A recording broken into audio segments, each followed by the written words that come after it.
Hello, friends. I'm Pastor Sue Mackenzie from Adirondack Quaker Friends in South Glens Falls, New York. Today is October 6th, 2024. It's autumn, dear friends. Now it truly has arrived. My husband has been checking the computer weather site. He's been thinking out loud about whether to pull out the window air conditioners. Leaves may come and birds may go. The stars may twirl in their heavens. But when the Mackenzies pull out the window air conditioners, then and only then can autumn truly arrive. We are very serious about the change of seasons at my house. Our daily weather reports are one form of science by which we can all abide, or all get down with, as the young folk used to say, maybe not so young now.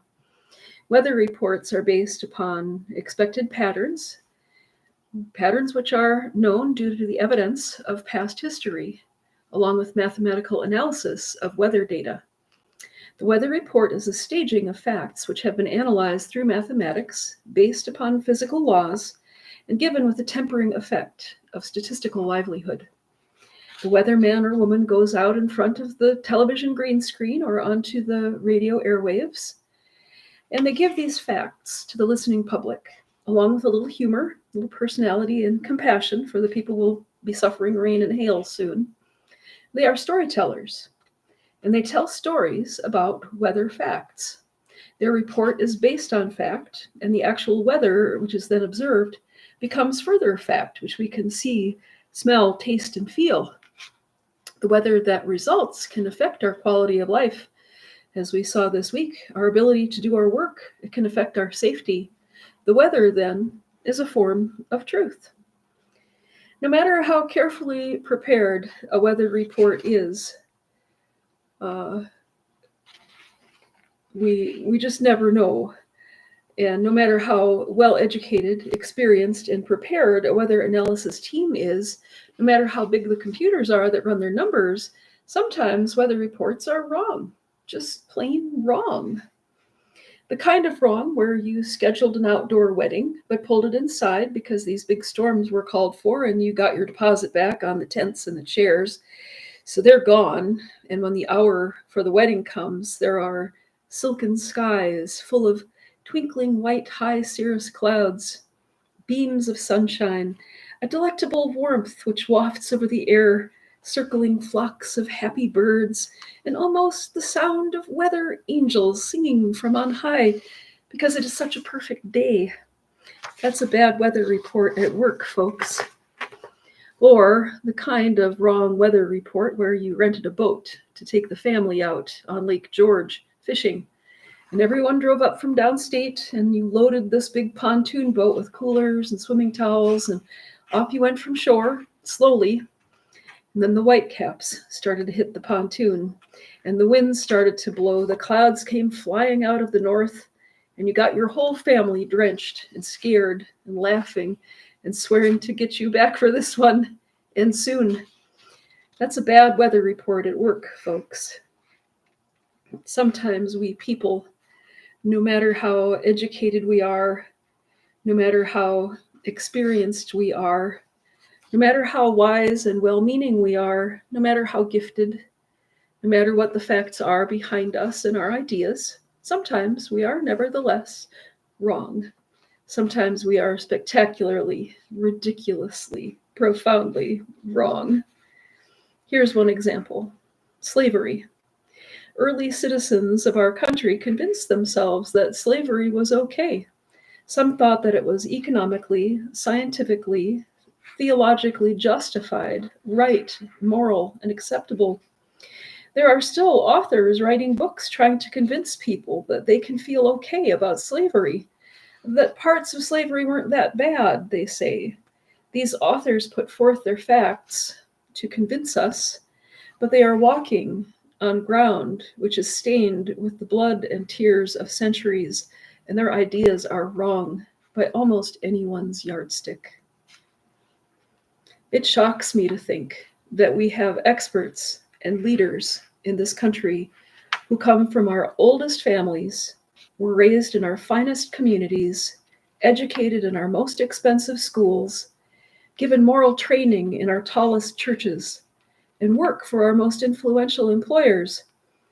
And the facts that they put together in the story of their lives result only in an increase in wealth for their own family, have resulted in the degradation of so many communities. They have forgotten the lessons of science and history.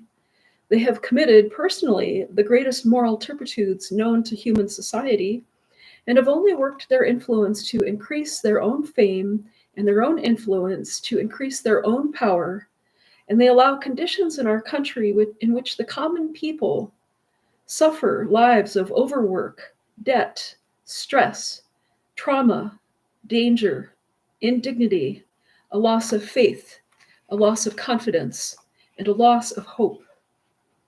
Is this the best that our system can create? We have heroes on the ball field and on the race course, but where are our moral heroes? Where are our elegant thinkers? Where are our bold visionaries? What are we wasting our time on? Why are we at a constant state of war with the world, with the divisions in our own country, with our own environment, within ourselves? Where will change begin? And will it follow the pattern we learned at Grandma's knee? Will we take the reins of our own destiny back and keep to a lifestyle which doesn't make the oligarch rich while stealing our own health and resources?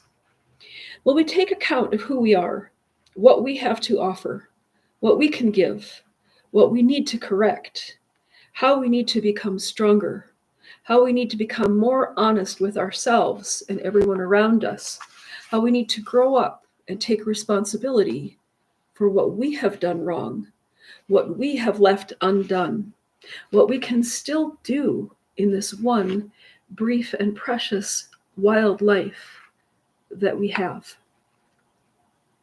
This pattern of living in a way that keeps us out of the wasteland of untruth and spoiled opportunity, violence, greed, and depravity, the way out that we have starts in one place. It starts in our understanding of what is sacred and what is divine. And there is one thing that is at the core of what is sacred and what is divine, and that is the truth of God. The truth of God is the only way out when everyone is lying and making money doing it. The truth of God is the only way out when every road in the world is cut off to our passage. The truth of God is the only word that will be heard after all the false leaders have passed away from this earth. The truth of God is not far away from us. It is within us, each one of us. The only thing that holds it back from us is the wall that we have built around our hearts to make the truth stay away. The wall that protects us with denial about our own secrets, our own wrongdoings, our own flaws, our own dysfunctional patterns and decisions. We try to hide our flawed humanity from the world and from ourselves. Only by laying our hearts open to God can we find the healing that we need. Let us allow the truth to stand within our hearts. We may not always see a way for things to work out if we let the truth happen, but we must stand with the truth. Our human problems in this world today are all filled with a long list of excuses for each problem that we can't solve. The truth is, with God on our side and truth on our side, if we work together, we don't have a problem that we can't solve. We must not let the untruthful, the unkind, the ungodly have the final say in our human history. We must stand up and be the defense of God's truth. Where we are, let there be a goodness of God. Where we are the witness, let the facts be made known. Where we walk, let the truth be carried. Where we speak, let the truth be heard. Friends, I'd invite you this week to spend some time reckoning with your God about what the truth is and how it needs to be heard in your own soul. You may be surprised to find out what the truth is today that God's going to tell you. Let's make room to listen for it. And with that, friends, thank you for listening. Our regular meetings are in person every Sunday, first day, 10:30 a.m. Eastern Time in South Glens Falls, New York. You're welcome to join us. And thank you. May the Lord watch between me and thee while we are absent one from another. Amen.